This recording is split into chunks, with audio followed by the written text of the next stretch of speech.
उत्तर प्रदेश और उत्तराखंड के चुनाव में 10 मंत्री नरेंद्र मोदी पूर्वांचल के दौरे पर और वहीं भारतीय जनता पार्टी के राष्ट्रीय अध्यक्ष उत्तराखंड के दौरे पर। दोनों ही नेता दोनों ही प्रदेश में अपनी सरकार बनाने के लिए, अपनी सरकार को बरकरार रखने के लिए जी जान से जुटे हुए हैं। लेकिन क्या उनका यह प्रयास सफल होगा?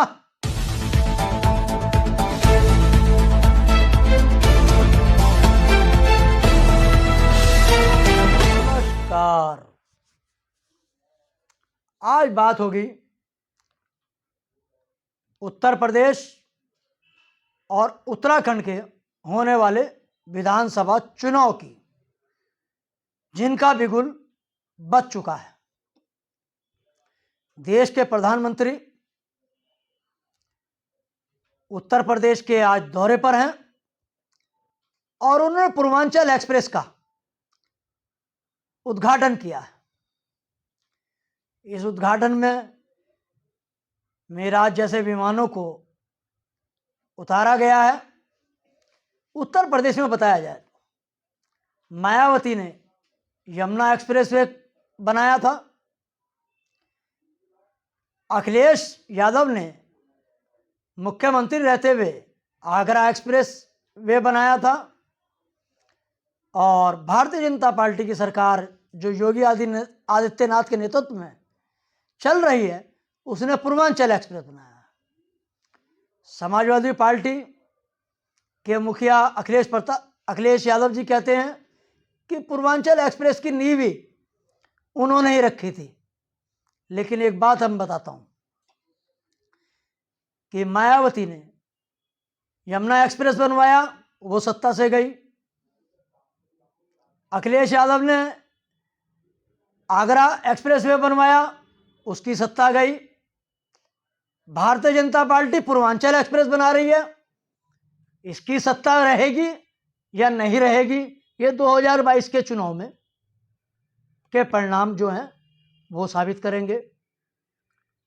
लेकिन विकास एक निरंतर प्रक्रिया है जो चलता रहता है और सरकारें आती हैं और विकास को कार्य को करती हैं और करना भी चाहिए। भारतीय जनता पार्टी के नेताओं का पूरा दमखम इस समय पूर्वांचल में लगा हुआ है। लेकिन उत्तराखंड का भी चुनाव चूंकि उत्तर प्रदेश के साथ होना है, वैसे तो 5 राज्यों में है, जिनमें गोवा भी है, पंजाब भी है, मणिपुर भी है, और भारतीय जनता पार्टी की सरकार उत्तर प्रदेश में है, उत्तराखंड में है, गोवा में है और मणिपुर में है। पंजाब में कांग्रेस की सरकार है। इन 4 सरकारों को बचाना है, दोबारा से सत्ता में लाना है। भारतीय जनता पार्टी का नेतृत्व इसी मिशन पर लगा है। तो एक तरफ उत्तर प्रदेश में प्रधानमंत्री, वहीं उत्तराखंड में भारतीय जनता पार्टी के राष्ट्रीय अध्यक्ष जेपी नड्डा जी 2 दिन से उत्तराखंड के दौरे पर है। आज उनका 3रा दिन माना जाता है। पहाड़ से लेकर तराई तक उनका दौरा चल रहा है। सोमवार की अगर शाम को वो रुद्रपुर पहुंचते हैं और एक बैंकेट हॉल में कार्यकर्ताओं के साथ गोपनीय बैठक करते हैं और उस बैठक में जीत का मंत्र देने की बात करते हैं। वैसे तो भारतीय जनता पार्टी का प्रत्येक बड़ा नेता जब कोई बैठक करता है कार्यकर्ताओं के साथ तो केवल जीत का ही मंत्र देता है, हार का मंत्र नहीं देता। यह जीत का मंत्र हरियाणा में भी दिया गया था, यही जीत का मंत्र राजस्थान चुनाव में भी दिया गया था, यही जीत का मंत्र पश्चिम बंगाल में भी दिया गया था, यही जीत का मंत्र छत्तीसगढ़ में भी दिया गया था, यही जीत का मंत्र झारखंड में भी दिया गया था, यही जीत का मंत्र कर्नाटक में दिया गया था, यही जीत का मंत्र गुजरात में दिया गया था, यही जीत का मंत्र बिहार में दिया गया था, और यही सबसे बड़ा जीत का मंत्र दिल्ली में भी दिया गया था। सब प्रदेशों में विधानसभा चुनाव हुए, उनके क्या परिणाम आए ये सब आपके सामने है। बिहार में केवल अगर कहा जाए तो बराबर से सरकार बनी है। मध्य प्रदेश में कांग्रेस की सरकार बनी थी, उसको घटा बढ़ाकर जोड़ तोड़ के अपनी सरकार बना ली है। तो ये जीत का मंत्र कैसा मंत्र है और ये कब हार में तब्दील हो जाता है, इसका अनुमान लगाना बहुत विषम है। कार्यकर्ताओं को जीत का मंत्र तो मिल गया, अब कार्यकर्ता जीत के मंत्र के साथ जनता के बीच जाएंगे और जनता को बताएंगे कि केंद्र की सरकार ने आपके लिए ये अच्छी योजनाएं चलाई हैं, प्रदेश की सरकार ने इन योजनाओं को चलाया है जिससे जनता को लाभ मिला है, तो आप भाजपा के पक्ष में ही वोट करें। उत्तराखंड में तो जब 2017 का चुनाव हुआ था तो ये कहा गया था प्रधानमंत्री के द्वारा कि डबल इंजन की सरकार बनाएगी।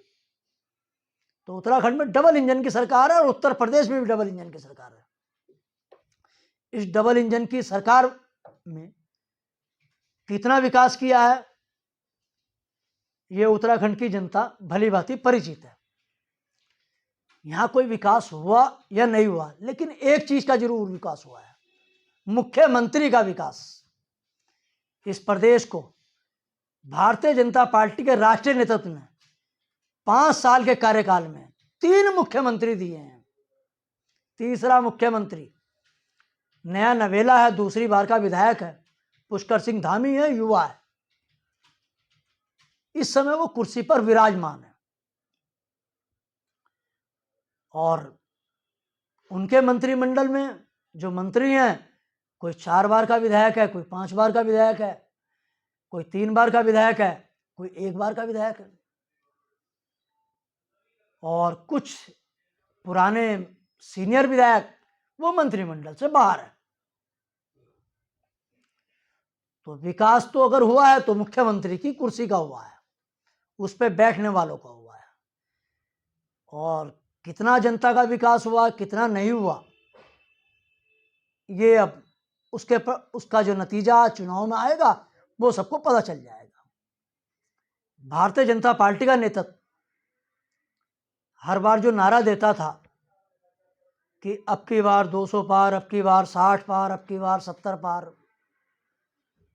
तो राष्ट्रीय अध्यक्ष ने उत्तराखंड के इस दौरे में किसी पार का नारा नहीं दिया, लेकिन हाँ, उनकी एक सांसद ने जरूर उत्तराखंड में 60 पार का नारा दिया है कि अब की बार 60 पार।